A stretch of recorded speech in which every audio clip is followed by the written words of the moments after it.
célèbre dans toute la Grèce, Pythagore, ce jeune musicien, 5 siècles avant Jésus-Christ, nous le dit. Tout se mesure, tout se correspond.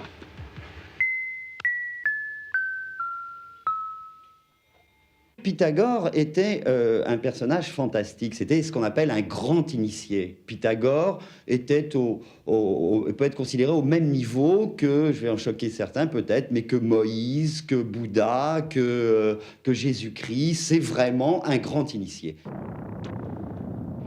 Le monde, pense Pythagore, peut s'exprimer dans l'équilibre harmonieux des nombres, dont le rapport parfait s'appelle le nombre d'or.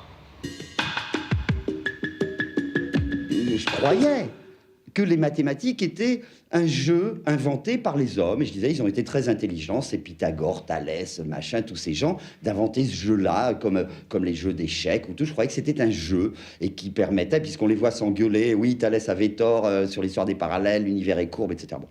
Et puis, ça m'a pris toute ma vie, et c'est seulement à Los Angeles, il y a quelques années, quand je suis parti dans cette recherche intérieure, où j'ai découvert tout simplement quelque chose de beaucoup plus simple, c'est que les nombres, toute la loi des mathématiques, ce n'est pas une création des hommes, c'est la base de la création de l'univers.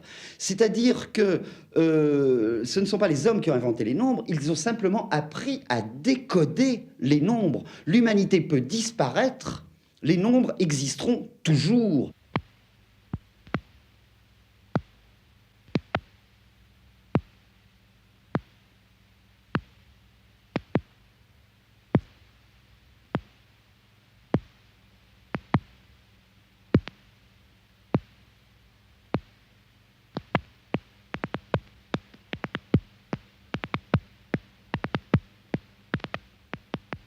Pythagore, les nombres, il les définissait sous 3 niveaux. Premier niveau, le plus matériel, était le niveau, il les définissait comme les nombres des commerçants. C'est-à-dire que c'est le premier homme dans sa petite caverne, là, s'il avait été à la chasse, qu'il avait ramené 5 lapins, il en bouffait 2, il en restait 3, il allait dans la hutte voisine, échanger les 3 lapins contre peut-être une chèvre, quand il avait 5 chèvres, il les échangeait contre un chameau, quand il avait 3 chameaux contre une femme, après il revendait ses femmes contre... etc. Donc c'est les nombres des commerçants qui ont permis à l'homme d'évoluer sur toute la planète.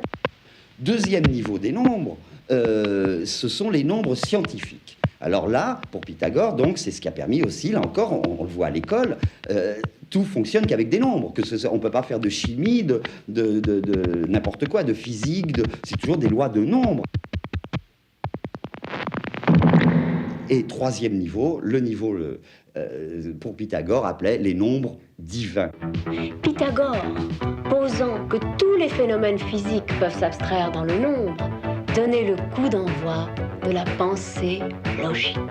Pythagore n'a jamais rien écrit, il a donc été massacré, on a mis le feu à sa maison, mais il avait un secrétaire génial qui, 2 siècles plus tard, comme les évangélistes l'ont fait pour Christ, c'est Platon.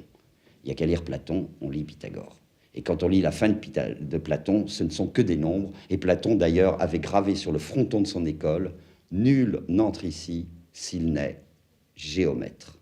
Il y a plusieurs explications de la naissance de la géométrie, mais il y en a une qui peut se dire un peu dans la suite de ce que nous venons de dire, que ces éternels chamailleurs, ces éternels disputeurs, polémistes, enfin, dont le bruit et la fureur nous parvient encore dans les dialogues de Platon et les bagarres entre les écoles.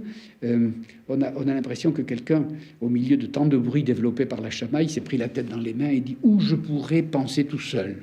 et inventant pour pouvoir se sauver de ce bruit et de cette fureur, un espace absolument pur, utopique. L'utopie n'existe pas, disent les historiens, c'est pas intéressant. Mais si, c'est l'espace précisément de la géométrie dans lequel... Voilà, tout ce qui est dit est absolument démontré, universellement accepté et fait cesser immédiatement non seulement le bruit, mais la réalité, non seulement la réalité, mais les enjeux de toute dispute. Comme s'ils avaient découvert, au milieu de la chamaille pérenne, un espace universel de paix. Ordre et beauté, 2 mots-clés qui nous disent l'infatigable quête des hommes. Les hommes, dans leur désir de posséder l'univers, vont traduire en nombres, en équations, en recettes, les innombrables figures de la création. Si un jour on est en communication avec des intelligences qui nous sont supérieures sous forme d'extraterrestres, c'est grâce au nombre. Parce que s'ils n'ont aucun des sens avec qui l'on puisse communiquer, s'ils ne nous voient pas, vraisemblablement ils sont peut-être là, ils ne nous voient pas parce qu'ils n'ont pas les mêmes spectres de vision. Donc s'ils n'ont pas le même spectre, on ne peut pas les voir, on ne peut pas les entendre, on peut pas... Mais si simplement on arrive à leur envoyer un message, si je peux faire... C'est un. S'il a compris ça, si je donne il a une perception, puis si je fais... C'est deux. Ben, rien qu'avec 1 et 2, on peut tout expliquer. Et je peux, avec un extraterrestre, lui définir la théorie d'Einstein ou lui expliquer toute l'histoire de l'humanité. Socrate, Platon et Aristote posent que les règles d'harmonie s'appliquent à toutes les formes de raisonnement. Pour eux, les nombres sont des idées. Si une proposition est juste, elle s'exprime d'une façon équilibrée dans un rapport harmonieux. Poussons le raisonnement plus loin encore. Deux Grecs, Euclide et Thalès, posent les règles du raisonnement logique et de la preuve mathématique. Dans le vocabulaire, il y a plusieurs sortes de mots. Par exemple, parallélogramme, arithmétique, logarithme, topologie. Voilà des mots de la géométrie, de la mathématique. Ou alors des mots comme démocratie, aristocratie, qui sont des mots de la politique, ou des mots comme théologie, qui sont des mots de la religion. Mais quand on fait cette espèce de classification dans le vocabulaire, puisque vous parlez de vocabulaire, on s'aperçoit très vite qu'au fond, nous ne savons pas très bien si les Grecs croyaient dans leur Dieu. De même, quand on parle de démocratie, là, c'est presque plus un héritage, c'est presque un mensonge. Car la démocratie athénienne, comme vous le savez, s'appuyait sur un nombre assez considérable d'esclaves. Mais dans le cas de parallélogramme, arithmétique, logarithme, etc., il se passe quelque chose d'absolument unique dans l'histoire, dont nous n'avons absolument aucun autre exemple. C'est que dès que nous disons parallèle, nous pensons absolument la même chose que Thalès. C'est-à-dire, nous pensons, nous, en 1987, le même contenu de pensée que quelqu'un qui vivait entre le 6e et le 7e siècle avant Jésus-Christ. Autre chose dans le vocabulaire, si vous permettez. Lorsque je dis parallélogramme, arithmétique, logarithme, en quelle langue je le dis? En français? Non. C'est le même mot en anglais. Non, c'est le même mot en allemand. C'est le même mot en italien. C'est le même mot en espagnol. C'est le même mot, je suis certain, dans les langues que je ne connais pas. Et par conséquent, ce vocabulaire dont vous parlez, lorsqu'il s'agit de mathématiques, de sciences, il est invariant par toute traduction. D'une certaine manière, il n'y a jamais eu d'empire grec, sauf dans les projets d'Alcibiade. Il n'y a jamais eu d'empire grec, comme on dit, empire romain, empire anglais, etc. Et voilà qu'ils ont créé un empire extraordinaire, qui fait que, quelle que soit la latitude, la longitude et le temps, vous avez appris, moi j'ai appris, et tout le monde apprendra ces mêmes mots, ces mêmes réalités, invariantes par l'espace et le temps. Il y a là une mise à zéro de l'histoire et un abaissement des barrières de la traduction qui me paraît absolument fascinante, ensorcelante.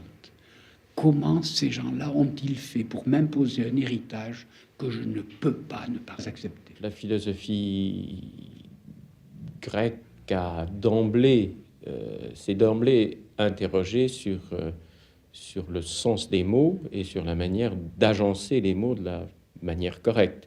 Mais je pense que c'est Aristote qui est le premier à donner, à poser le problème de la logique en des termes qui sont quasi contemporains. Logique, l'art de l'inférence valide.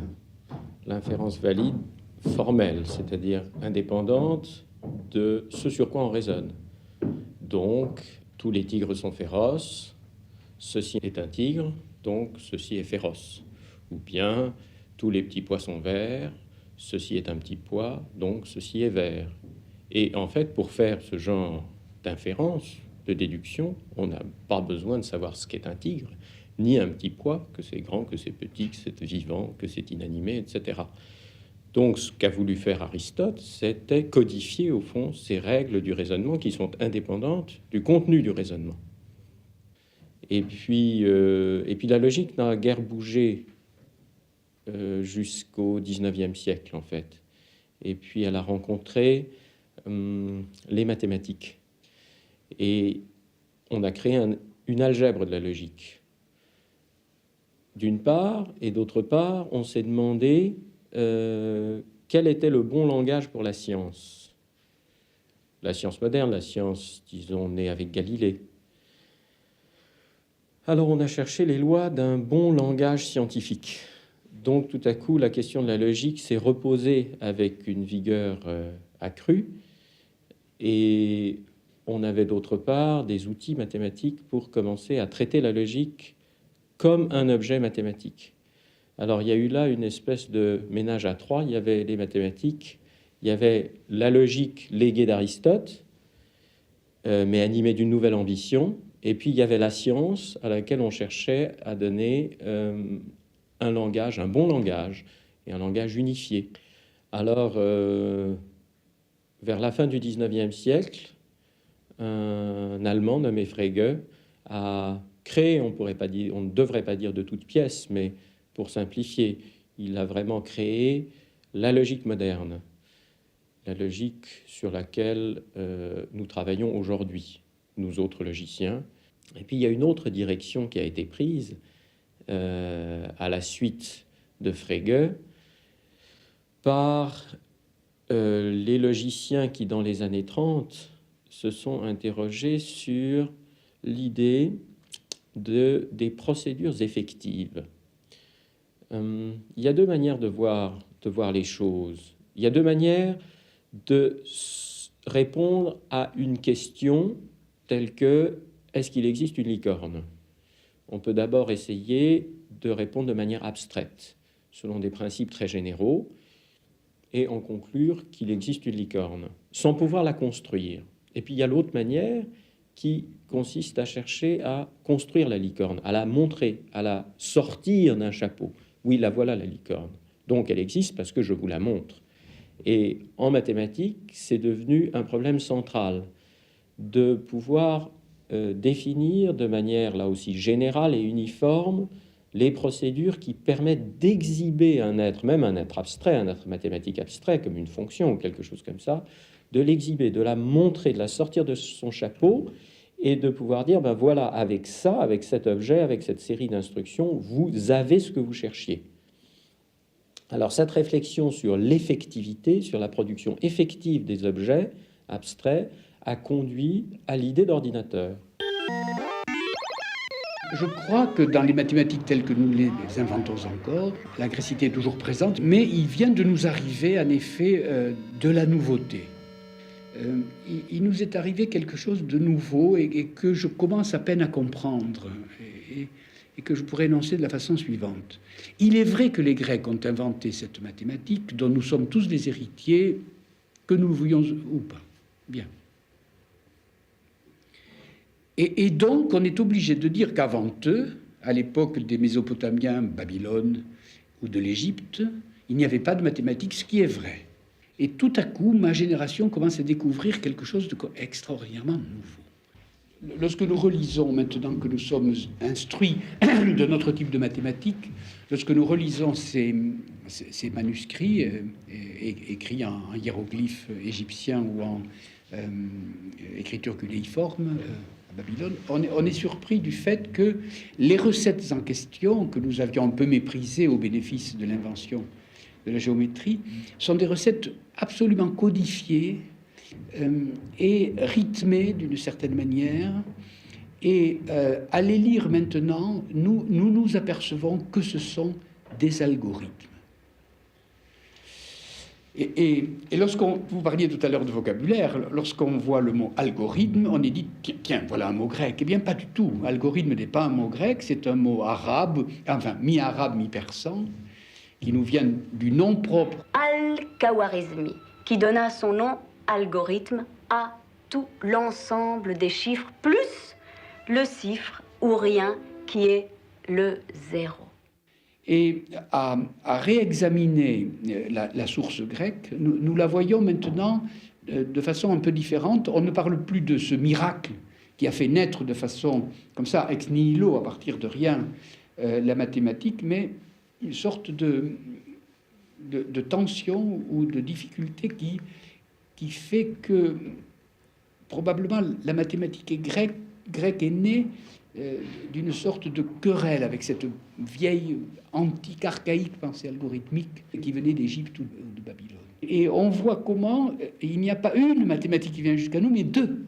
Voyez, celle que nous prenions pour la seule, dont j'ai parlé tout à l'heure, et puis cette espèce de tonalité basse qui était en dessous et qui vient alors d'une période encore plus archaïque que la période grecque, et qui tout d'un coup arrive dans le monde contemporain, explose complètement à la faveur de l'intelligence artificielle, des ordinateurs, etc., où les algorithmes alors commencent à prendre une importance forte. On a l'impression que, pour parler alors d'héritage, puisqu'il en est question, là, la grécité, la Grèce a pesé un peu sur cet héritage, en l'empêchant un peu de se développer, en faisant au contraire la plus grande part à cette abstraction lisse, puisque vous avez employé ce mot, qu'ils avaient inventé. La notion d'imparfait, de flou, d'incertain, etc., est effectivement absolument au cœur de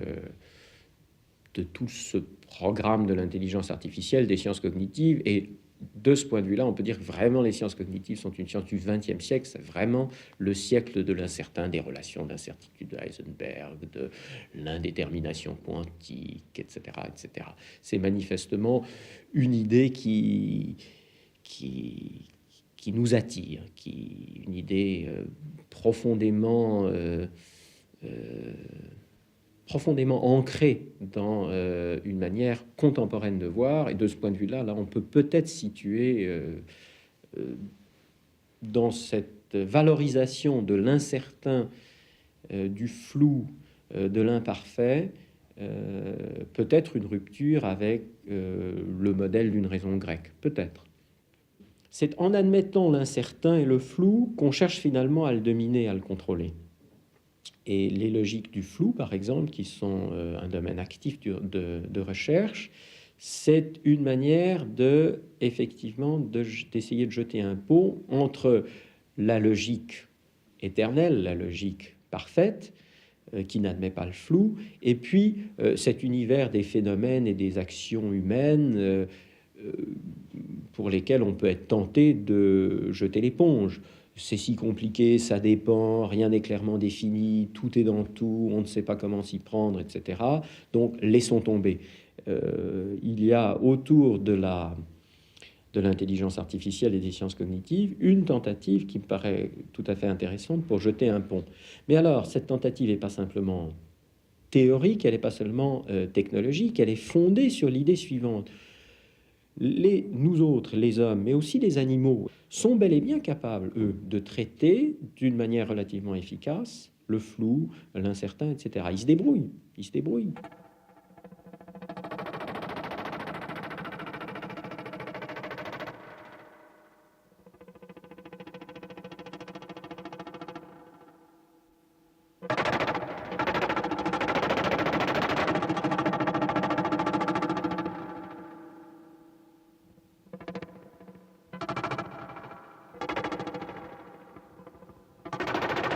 À la campagne, les chouettes mangent plutôt des souris, des rongeurs, des mulots.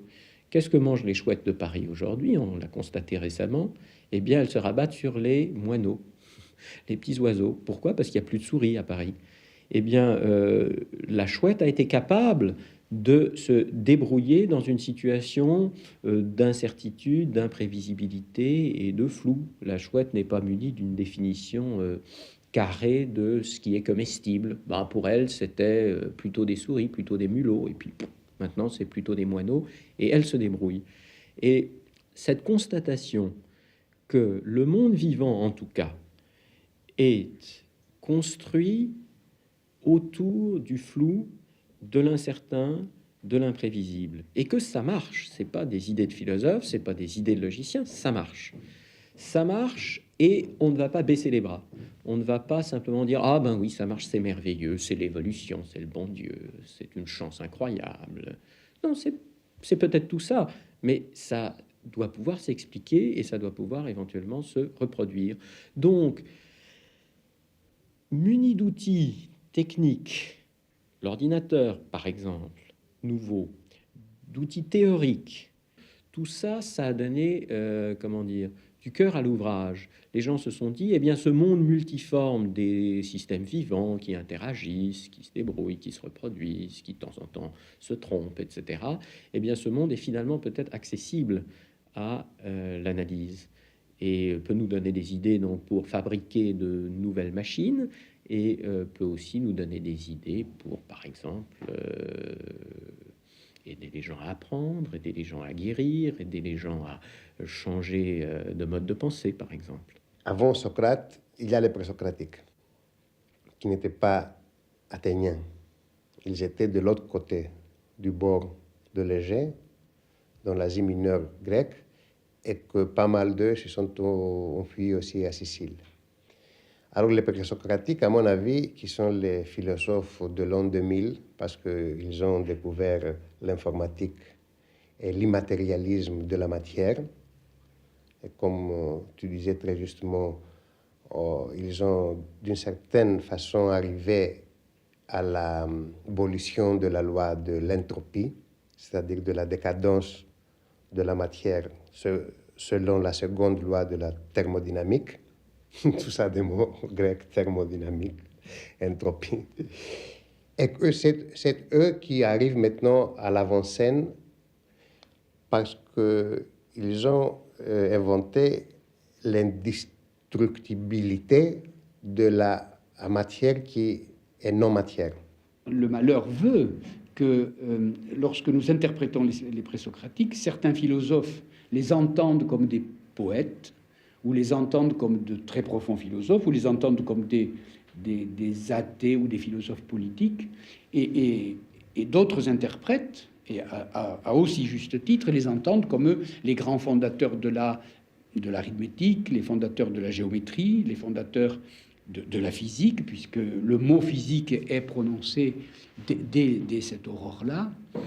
Et le malheur, c'est que nous sommes assez faibles ou assez boiteux ou partagés en deux pour couper leur œuvre de telle sorte qu'elle ne soit entendue que de l'oreille droite par les scientifiques et de l'oreille gauche par les philosophico-littéraires dont vous parliez tout à l'heure.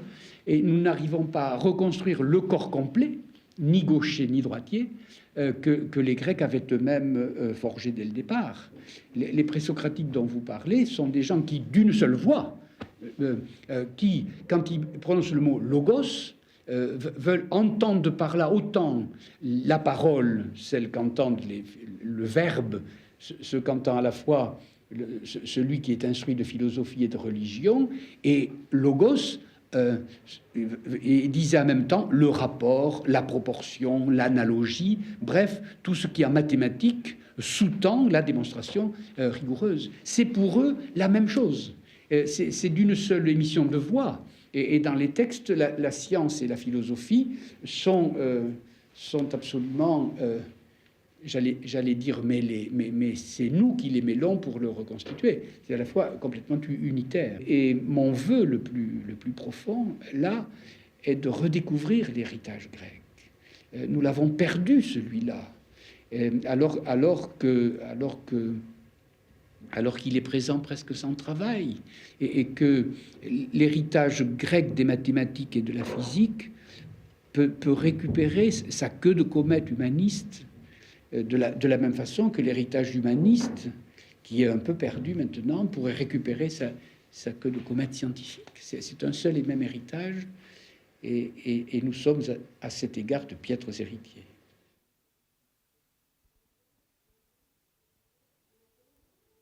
Thank you.